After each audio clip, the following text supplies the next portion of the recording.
होता ये है कि नरेंद्र भाई जो हैं वो एक बैंक में काम करते हैं।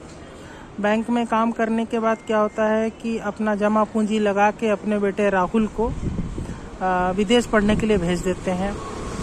और उसके बाद क्या होता है कि राहुल जब वहाँ जाता है तो वहीं पे शादी कर लेता है किसी से, और उसके बाद शादी करके वो अपना घर बसा लेता है।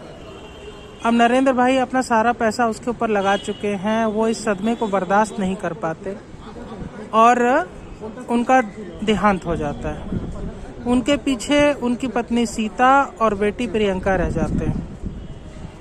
तो बैंक के नियम के हिसाब से किसी एक आश्रित को जो है नौकरी मिल सकती है नरेंद्र भाई के जगह पे।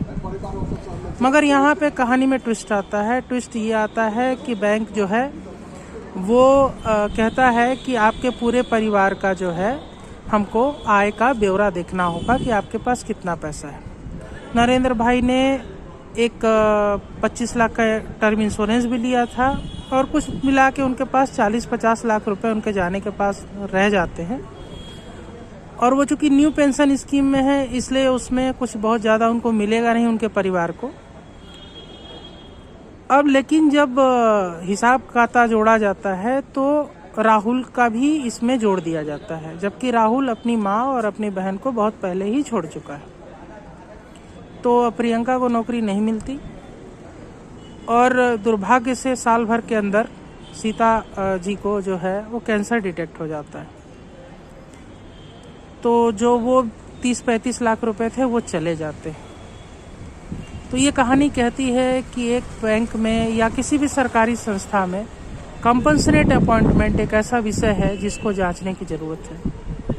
कंपनसेट अपॉइंटमेंट यानी अनुकंपा आधार पर नौकरी मिलना किसी एक आश्रित को मिलनी चाहिए या नहीं मिलनी चाहिए, ये बहस आप पे रहेगी। कहानी सच है, पात्र हो सकता है कि नाटकीय हो, लेकिन कहानी सच है।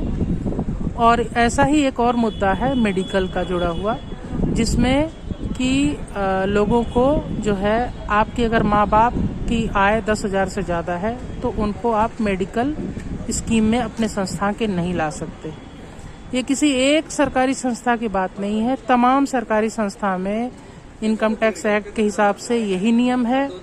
हो सकता है हम गलत हों, लेकिन गलत नहीं है, जानकारी तथ्य पर आधारित है। बहुत ज़्यादा करने की ज़रूरत है इस पर, क्योंकि नौकरी लोगों के पास नहीं है, आज से नहीं सालों से नौकरी नहीं है। तो इस पर थोड़ा ध्यान देना होगा कि किसी का भी आश्रित को नौकरी मिले।